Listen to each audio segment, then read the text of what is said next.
Esther, hi, welcome to the show. Hi, thanks for having me. Really excited. I'm really excited to have this conversation.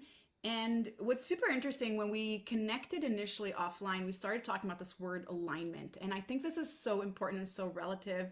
And I think even just to introduce people maybe to a new perspective around what alignment means, how to know whether or not they're in alignment, and more importantly, alignment around what their, let's say, highest aspirations are. And I know that you are an expert in that. You have the superpower of helping people move into their own reality, taking their highest aspirations and really making that tangible, manifesting that into the physical world. And so many beautiful conversations around this, especially that we're going to be tying in the physical body, how we can tell just from certain signs of the body whether or not we are on that path towards our highest self. So before we dive into that, maybe let's start here and let's talk a little bit about who you are. Share with us a little bit about yourself, how you got to this place, and why this work is your life's mission.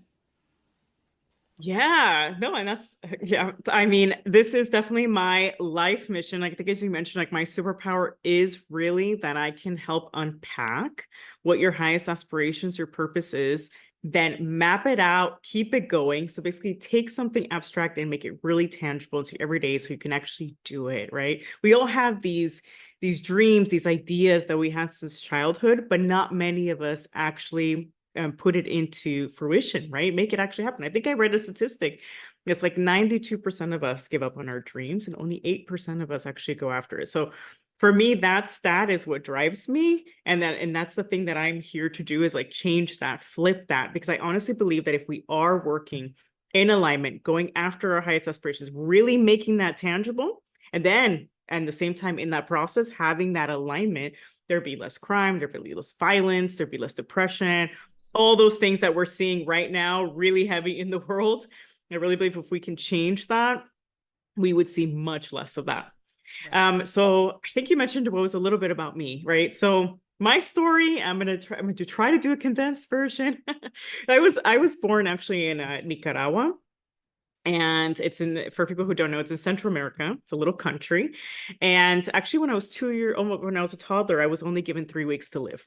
Mm. And my dad, he's not very religious, but he's spiritual. He was like, well, I don't know. He told my mom, we got to figure it out. We went to all the doctors, no one could do anything. And so he decided to play the lottery and Huh. we win. What? Yeah, we win. Yeah, so it's crazy. So my life's always been this synchronicity, right? But we win. And then with the money, they use it to save my life in Miami. Wow. Now, when we come back, though, is the civil wars engulfing the country and things get really dicey, and then we have to move to the States. But they just spent all the money on saving my life. Then when we get to States, now we're living as immigrants, paycheck to paycheck. So I grew up in this duality with really educated parents, but at the same time working class, paycheck to paycheck. So I grew up then. At that point, I thought, oh, I was given a second chance to my life. Mm. So I felt that I owed it to my family, to everyone, to be the perfect kid. So I was the people pleaser, perfectionist, overthinker. And I felt then that my purpose was just to have financial stability and to be able to give back to my family. That's how I defined it. And so I chased that American dream my entire life. But the thing is, at the same time, that little voice never goes away, right? Like, so even though I was like doing all the check marks in my life, I always had this calling to like service and to help others and to help people unpack those dreams, make a reality. And even myself, I used to visualize things and I was like, I'm going to do this. And I would map it out for myself and create these roadmaps while at the same time fulfilling what I thought, was the checklist road to make everyone around me, right, fulfill their happiness and their dreams. So, but then that led me on a path of, well, one, suffering in silence, because even though when you have to be in constant perfectionism and all that type of stuff, right, you suffer, you're going through anxiety and depression. No one knows that you're going through it because Right. you're fixing everything for everyone else.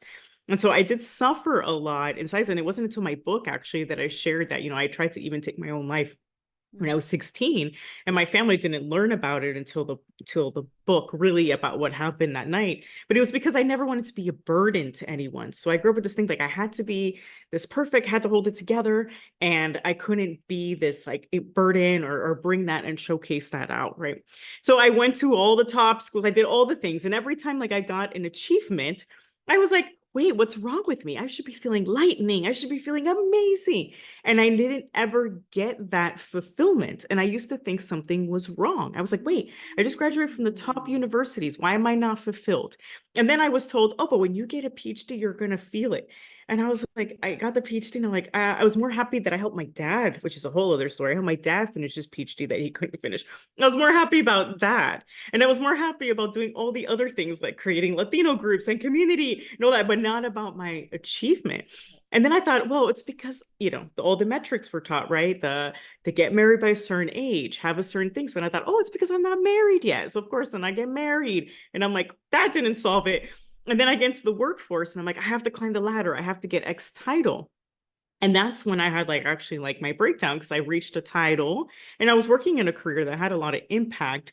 But I had this title. Now at this point, I had gotten divorced and remarried because, of course, I was doing it for the wrong reasons, right? All these things. First, my family to get divorced. First, my family. I did a lot of firsts. So I'm in this point though that I realized I had this like crisis moment. Like it was actually, and I had this best friend, and I'm sharing it with her, and I'm like, I don't understand. I'm having impact. I have the title I always wanted. I have now a really supportive husband. I have the kids, but I feel this thing that tells me there's more, and I'm meant to do something different. You know what I mean? Something else, something more global. I feel it, and I was aching for this freedom. And she was my hairdresser because I felt like I couldn't share it with people outside my circle because it's this whole thing about I can't be vulnerable, right? And so, but I could share with her. And at first it was just like an idea, sharing all these things. And all of a sudden she comes over to my house one day and she's like, I've been having a lot of headaches. I'm having these migraines. And I'm like, okay. And of course I'm like, oh, I'm gonna do the same thing my dad did. I'm gonna fundraise for her and get her the operation she needs. Beast girl. So I help her fundraise. I get her this this operation, but then she doesn't make it. Oh. And for me, that's when I hit rock bottom because I'm like, I go to her funeral and it was all about in that funeral about how everyone else was going to die and what it meant for them, but nothing about celebration of her life, her aspirations, her impact. And I got there so frustrated going, they didn't even know what her aspirations were. I mean, they all loved her, you know what I mean? But there wasn't this talk about that. And then I was also like facing a lot of resistance at that time in the workforce where I was bringing this whole innovative approach about listening to people, right? So traditional development is all about, it's very colonialistic. I have this idea and I'm going to go to this country and you have to do it. And this is what they need. And I was like, no, everyone has their own purpose, mission, vision. We need to go listen to people, unpack that, and fund what they want. And of course, I was seen revolutionary, radical. But then when I asked people, why are you resisting this, right? Because this is all part of the complex problems. They were like, well, I've never been listened to, and I don't know how to listen. And then I was like, wait, this is much bigger than this organization. And then I started digging deeper, and I realized like 80% of people don't know what their purpose is. And I'm like, and if you don't know what your purpose is and haven't done that listening work yourself, how can you really help others? So that's when I decided, okay, between all those things happening, I had to make a decision. Do I stay? Do I go? I decided to leave and then embark what I have now that I've been for a couple of years already, which I see more than a business as a global movement to flip those statistics, really help people unpack that and do these exercises. And for me, it's about everyone having that access. Because when I was a teenager, I was obsessed with purpose, but every book I read talked about it, but they didn't tell me the how. They were just like, purpose is important, purpose is important. And I'm like, okay, but you haven't told me how. So that, of course, it's so easy to confuse that with the American Dream metrics. Yes, so for me, it's like, that's where I saw as a gap. Like I saw that as a huge gap in knowledge. Was like the closest we had was the Japanese model, but that's still about what you do for work, and it doesn't have that integration of your life and work. And so I was like, okay, let me take some of the things that exist. Let me test it. I had already tested it in my other careers, but now let me test it more globally. And then let me bring it out to the world and let me make it super accessible, right? So the digital I have for 99 cents because I don't want ever to be like where I was when I was a kid, Right, financial 100%. thing being a barrier, right? Anybody, you want the answers, you want to figure it out, do it, because I know if you do that, you're going to change the world. And that's the whole point of this, is like a ripple effect.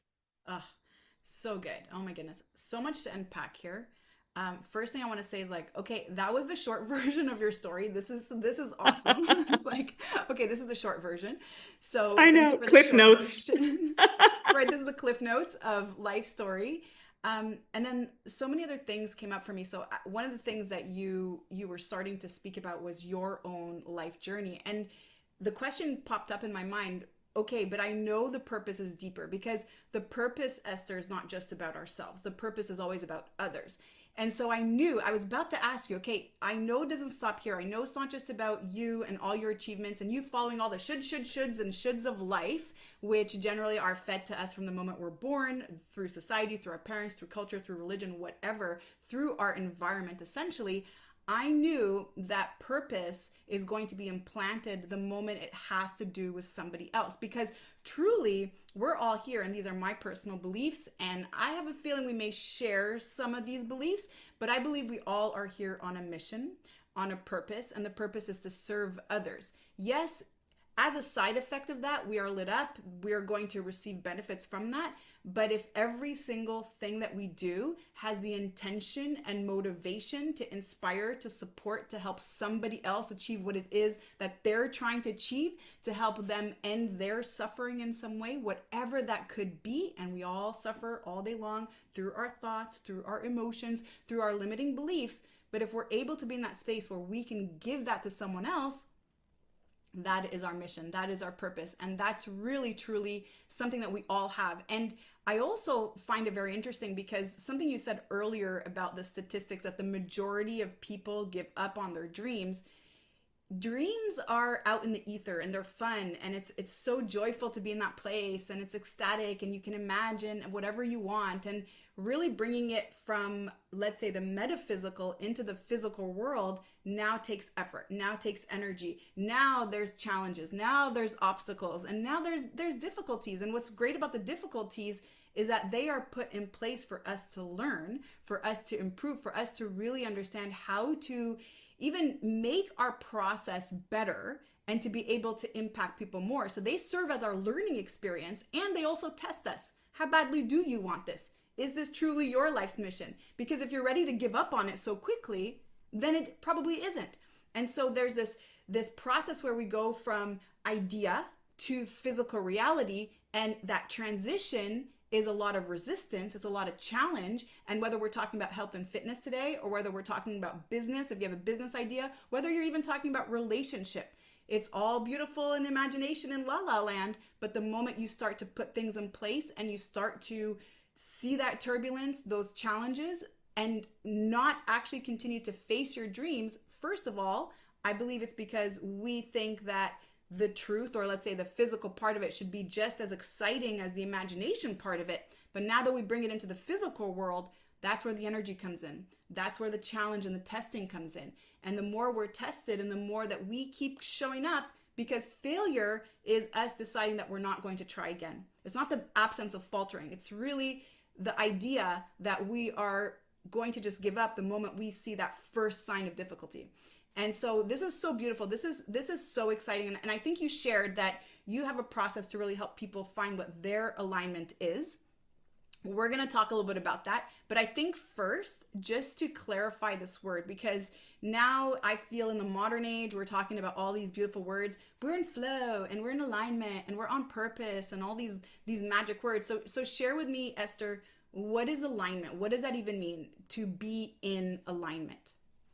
Yeah. So living in alignment is living your purpose every day and being your authentic self, right? So like when we feel misaligned, so I think I want to circle back Yeah. to what you kind of were talking about, because as kids, so I also do this work with kids, and at, first grade, Mm. kids are very clear on all this, like super clear, open, they're screaming out their answers. And it's very like they know what change they want to make in the world, and how they do it. and they can draw it out for you, everything, right? By fourth grade, it's already clouded by all society, right? And when you were mentioning about like the taking the abstract to tangible, the part that makes it so challenging for us is that we're creating, how do you say, these dreams and changing the world in a society that's been pushing us metrics as Mm, success and happiness, right? It's not, our physical world is not at the same place as our metaphysical world, which is about creating this change and making the world better, right? A lot of our physical place is about making lots of money, this and that. And it's not that money's, I'm not saying it as a bad or a good thing, right? It's just our main focus. yes. It's not about let's create impact. It's first think about you only and you creating these metrics rather than about collective power.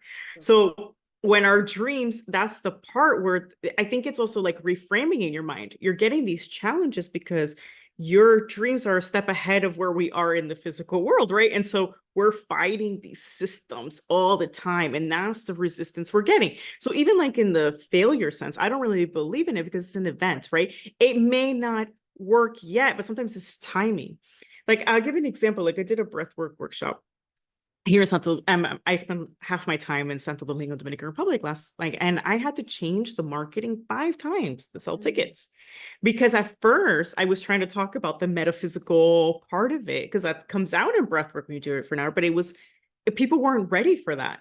And until I changed it to more of a scientific, like 80% of people don't breathe correctly, and that has good benefits and helps more, circulation and vitamins and all stuff. People are like, okay, sign me up. Sometimes right. you have to meet people like the physical world where they're at. Yes. But imagine if I would have that first time said, oh, it failed, I didn't, Yes. sell, Mhm.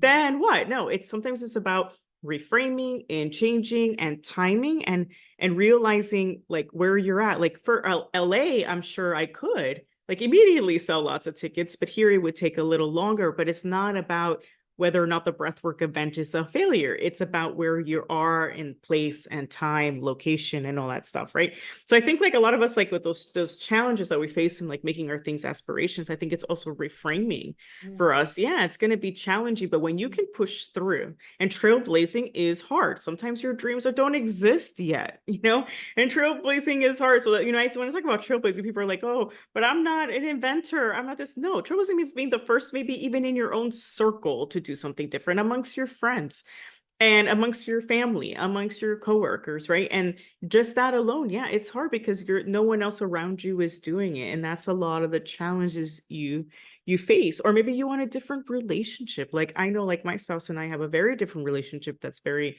like in Latino households, normally it's like the man does this and the woman does this. And in my household, he's the caretaker, he's the cook, and it's different. And for a lot of people, that's like, wait, whoa, I get those mm. things like, oh, you're not a good wife or not a good thing. And I'm like, well, this is ours. This is It our works for us, collective. It right? works for us, right? But I think it's pushing through all these narratives. Yes. And sometimes you got to be the one who changes it up to make things a Right. norm. And so when I think about like the purpose, I tell people like even in the workplace, right, where we all have these hierarchy structures in business and in workplaces and companies, right? And it's like it's breaking those down and realizing all of us have a superpower regardless of our title, regardless of our hierarchy, wherever we're at. And it's unpacking that and realize the value you bring that, because a lot of the toxic workplaces that exist is because there's so much competition between that and everyone looking to the side, or that person's a better writer than me, or that person has this, why did that person get chosen? But when you own your own how to, your own solution. So I think you brought it up, right? Like everyone wants to somehow change, right? And do these good things. And it's true. So our how to is how we like to show up. And it doesn't even have to be on a huge scale of changing the world. That's why we love when people ask us for advice. That's why we love when people tell us like, be the fixer. Our how to is how we like to solve problems every single day. And so that alignment is being able to bring your how to in whatever space that is, right? It could be in your family, it could be at work, it could be your business, right? Being able to bring your how to where it's valued, where it's appreciated, where you can have impact with your how to, that is where alignment comes in. Mm, Like, so for me, even though my how to in my last career was valued, they needed it. it wasn't in alignment with me, because if I'm a people pleaser, overthinker, perfectionist, right? So part of my purpose is to help people unpack their purpose, keep it going. That also lends to that I see alignment and I see people not living their aspirations, and I want to go to them to help them, right? And then sometimes I need to step back and let them come when they're ready. So purpose also has this other side to it, like people don't talk about. It has also the kryptonite side, like what are you prone to, what are you vulnerable to, right? Are the things you're overcoming all the time. But that's like, no, like what didn't fit was that I value meaningful work. I also am prone to being anxious. So being in a job that my whole life was 24/7 hyper scrutinized is not in alignment. So even though if I'm bringing my how to, but I'm getting that hyper scrutiny and I don't have that freedom to express or make global movements, it's not in alignment. Online. Right? I don't have that freedom to express my full how to Right. that I need. And so that's why in my space now that I'm independent, even though it's the same how to, I'm in full alignment, because I'm fully able to express it and impact in the way that works for me and my own chart, right? So a lot of the questions that I have in my workbook are that, like, and we could even do one here. It's like, and it's like even all the questions that are like, okay, what do you love? How do you want to impact your legacy? But like, what do you want to be sought out for? Because sometimes just because we're good at something doesn't mean we want to be sought out for it. And it's making those distinctions. But even like on the how-to part, if you have like a 3-step process in how you solve problems, and you also have a set of values that are tied to you, and Right. those have to match in your Yes. everyday. So good. As you're talking, what's coming to me is just one of our sources of suffering. We have many sources of suffering, but what I realize is one of our sources of suffering is what we truly want. So that purpose, that mission, what we feel is aligned for us is not in alignment with all of the shoulds. So we may be doing all the shoulds, kind of what you mentioned around your story too, getting married because I should get married, and I should have this big house, and I should have 2 cars, and I should, my husband, and I should be making this much money, and I should weigh this much, and I should.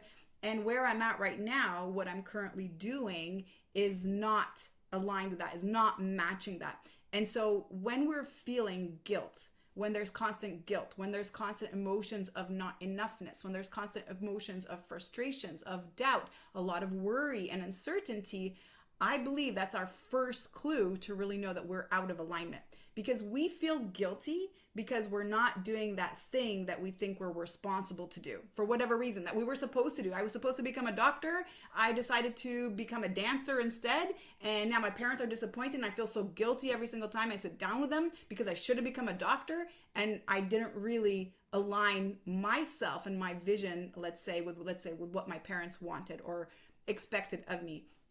And we see this all the time. And I love also what you said about this idea of metrics, really measuring our success around certain numbers. And we see this. I just got off a phone with a friend of mine yesterday, and she was sharing with me some people in our environment. She's in a tribe in this mastermind where they're really focused on creating financial wealth and abundance and all these things, and just measuring herself where she's at compared to other people. And the measurement was really around numbers. And I had to help her reframe that. I'm like, wait a minute, did you see in the last 5 years you've done this and this, you've done this with your health, you've done this with your life, you've also started that, you did this. And then she's like, oh my goodness, I did do so much, I accomplished so much. And we have such a distorted view and perspective of what success is. And we value ourselves based on these numbers. And I see this every single day around health and fitness. Why do you want to become that way? I don't know, I just should be. What do you mean? What does that even give you? What is the purpose behind even being that way? What is that going to offer you? How is that going to serve you?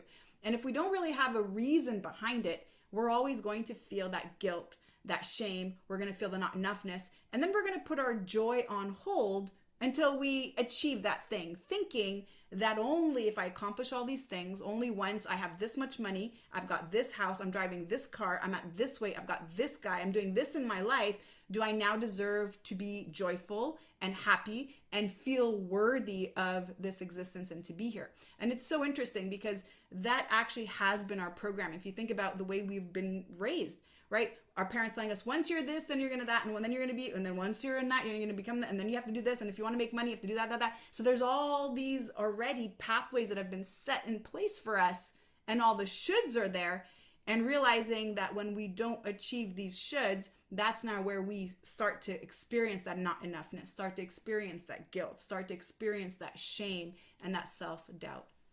Oh, 100%. And like, when you brought up, it reminds me because I do a lot of keynotes for students, right? A lot of students, I tell them, open up your LinkedIn and tell me what you have there. And they say student. And I'm like, you're more than a student. Like I've had my superpower since I was 7. Right. And and I have this exercise where like in the workbooks, like you have to go talk to 5 people back in your life at all stages and ask them how you impacted them and how that they don't know each other and they're different parts of you. And then you start to realize that you've been doing that your entire life. So when I tell them like, you need to switch, you're not a student. You already have a superpower and that's what goes there, right? It's not when I graduate or when I get this job. And exactly what you're saying about the weight, I get that from some of my clients too that are like, oh, when I lose X weight or when I have X press, that is when I'll be able to voice myself and everything that I believe in. And I'm like, there's nothing magical about when you get there because that's why you have to work on your mindset because there's nothing magical that happens when you get to that weight or you get that title. It's not all of a sudden lightning strikes and you're like, yeah, I have this confidence that I can do this. You just have to start now.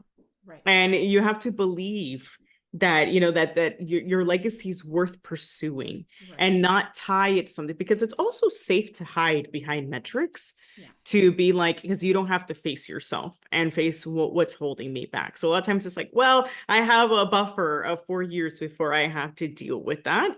And that's not it's like, no, you should, let's deal with that now because if not, time just keeps going by and we always like, and a lot of people give up too because they're like, oh, I overpack 1 year, overestimate everything I can do 1 year, but underestimate what you can do in 5. And you also brought up a good point, like on the metrics part too. When I have people do visualization exercises, right? A lot of people struggle because they tell me 5 years and they give me numbers, Right. how much money, how much this, how much that, and I'm like, look, I didn't, I gave the cliff versions, but I had gotten like a certain number and all those things, and I was like, there was nothing magical about it. And now instead, I question everything I take. Like, do I really need that? Is that really going to bring alignment and happiness? And every business decision I do breath work, I think about it, does it align with me? Does it keep what I want? My feeling. So when I have people do those 5, 10, 15, 20 year, I'm like, I want you to tell me at that moment in time, what are you feeling and what are you doing? Not your metric, because the feeling is what's important. And then how do we create that feeling for you? And actually, I had this really cool thing this last weekend. I went through my notebooks from 5 years ago when I was like sketching what I have now, right? And I wrote the feeling really big. And I actually had a huge sticker on my wall that I just took down because I have I have the feeling already, which I put freedom. And freedom for me was this freedom of creative expression, right? And I have it now, right? So it's not about all the metrics I listed. It's irrelevant. It's did I that feeling I visualized of being able to have freedom of creative expression. And this is what I imagined. Is that what happened? Yes. Right. So And that is the metrics we need, not so good. not the So other good. stuff. Weigh yourself every single day and you will never feel fit and healthy because you have a number in your head where you're going to magically start to feel that way. And stop weighing yourself and instead focus on all what you are doing throughout the day, and suddenly you're going to start to feel so healthy and fit. It's really amazing. And it's one of my Yes. processes too. Every time I start coaching somebody, we're not weighing ourselves. Just get into the feeling. And the moment they start to break my rules and they go back and start weighing themselves, honestly, that's always when they derail. Every single time. Because now it starts to get in our head. And then we download that number and a feeling. Either that's excitement, I'm so excited I finally lost X number of pounds, or I'm so upset that I gained a few pounds. Not, again, aligning with that feeling that their body's actually giving them, telling them whether or not they're in alignment. And fitness and health is a feeling. And that's the first thing that I reframe anytime anyone joins one of my courses. Health is not your measurement. It's not your blood results. It's not what your doctor says. It's not your BMI. It's not your weight. It's not even because of whatever medications you need to be on right now. Our health is a feeling, and it depends on certain energies. And one of the most important energies to obtain health is generosity and patience. And that is being generous with yourself, generous with others, generous with all the actions that you do to serve yourself, not feeling like there's an exchange. I'm going to do this only because this is the outcome I want. I'm going to have this salad because I need to be in a calorie deficit. I'm going to go exercise because I want to make sure that I burn more calories today than I'm consuming. But instead, if we really generously give all of these activities to ourselves, all of these things that we are introducing into our lives, even generously weeding out people who don't serve us as part of our complete diet, then we start to see a shift in the needle. And so I'm curious for you, Esther, as just to kind of make sure we hit on this point before we wrap up today. One of the things that you shared with me is just the sensation of alignment in the body, really knowing whether or not your body is in alignment. So your body's giving us cues. We always talk about our body gives us cues for hunger, for satiety, for however we're feeling, where our energy levels are. But our body's also giving us cues to tell us whether or not we are in alignment. So what does that look like? Yeah. No, so our bodies are fully connected, right? And so the anxiety, and I think people can relate to this. Like when you're in misalignment, you are in constant anxiety, right? Because you're doing stuff that's not in a natural place for you.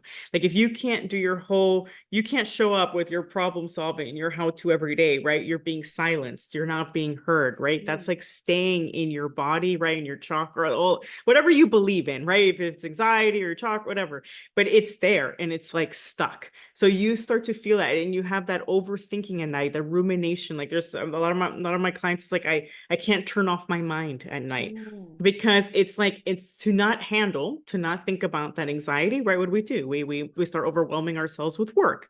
We're like, okay, so I'm not going to handle it. I can't I feel this anxiety. I'm just going to work more and work more and work more and think about my to-do list and all my metrics and all my stuff and find value out of productivity Mm. rather than value out of impact, right? So what does that do for us? It's the anxiety, it's the heart racing, it's the constantly not being able to silence your mind, right? You're feeling tense, right? There's like this, all that stuff. It's like Mm. stuck there. Mm. And and I tell people they ask me, I'm like, oh, do you, because I used to be that person, hyper anxious, but I was high functioning anxious. So I was even denial of being Ah, anxious, yeah. right? So Mm-hmm. there's some of that too, that you're like, I'm not anxious. I'm just really busy. But if you can't silence your mind, that's sign one. Because if you can't tap into your intuition and you can't tap into like, okay, I can separate, that's already a sign something's off. Like, why can't you silence your mind? What's going on? What do you have in your mind? What's draining you? Something is draining your energy, or you're like feeling low energy, or Mm. you're feeling Yes. pulled in a lot of different places, and that's the anxiety and that stress, right? Sometimes it's not even work that tires us, it's the energy that we have to put in to be something that we're not, Mm. right? And all that starts to eat away at us, and it's showing us, right? You get more sick, Spot on. you're more tired, you're low energy, you can't silence your mind, you have trouble sleeping. All of that stuff ends up accumulating and showing up in your body. I remember when I went to a health checkup. It's funny because you bring this up, because that year that I had the most health stuff was the year that I was the most fit and thin, which people Mm. are like, well, how does that happen? Because it was metric oriented. I'm like, oh, I made this weight. I have this, I can fit in this X clothes, right? But not once had I been able to silence my mind, right? It was just like check mark, check mark, check mark. But at the same time, sure. But at the same time, I hadn't dealt with all the stress as anxiety in my Right. body, Right. that when I got my health checkup, it was horrible. Like I had like cysts Right. everywhere, all this stuff, And, because and and that's I even more stress and anxiety. Oh, well, I exactly. missed a workout. I gotta get a workout. Oh my God, I ate a little bit Yeah. more. Like, oh my God, I'm off my macros today. That Yep. already brings a lot of stress. And again, we see that all the time. All that stress, all that sense of perfection, even around the process of health, is contributing to triggering the nervous system that's going Yeah. to work against you anyway. So thank you for sharing that part. Yeah. Yeah. Our body knows before our mind does, and it's listening to it. Yeah. And I mean, that's why I'm such a believer in breath work too, right? It's like releasing Mm. and like letting that in. And it's, Right. and even if it's hard for you, right, just an extended one, it can start to give you that clarity of, wait, something's off. Right. Let me dig into this. And what is that? And realigning your life doesn't have to be like, everyone's like, oh, but I can't, or they know it and they feel it, but they're like, I can't make changes because then I could lose everything I've built. Yeah. I can lose safety, Right. right? Safety in terms of finances, or it's going to be such a huge pivot. I can't pivot to anything. And I'm like, no, your how to can pivot to anything. Right. You can bring that into a bunch of spaces. That's just marketing. Like, you just have to put that into somewhere else and show that you have value and you can solve someone's problem later. And it does, and it can be in any timeline you need. Just taking those small actions in alignment, already you're already feeling better because you're moving towards it and making that progress. I love you so much, and this conversation is so good. I feel I like love this we're too. gonna we're gonna hang out here for another few hours if we don't try to wrap this up. And so there's so much value here, and I feel like Esther, I just have to bring you right back on because I feel like we still have so many things that we didn't get to really tap into today. So if somebody wanted to reach out to learn more about you, what you do, I think you have a little something also for people to access and already start to work on their own journey. Where could they go to do that? Yeah, so I have a book and a workbook. So there, it's creating your limitless life with chasing the American dream crossed out. Yeah, so the workbook and the book are available on Kindle for 99 cents, and you can also buy the physical copy. It's, again, I think I mentioned earlier, it's what's really important for me is that you do the exercises. And my workbook has my full coaching program. For me, I'm really in the belief of I have an abundance mindset, and my whole thing is I want you to have the solution.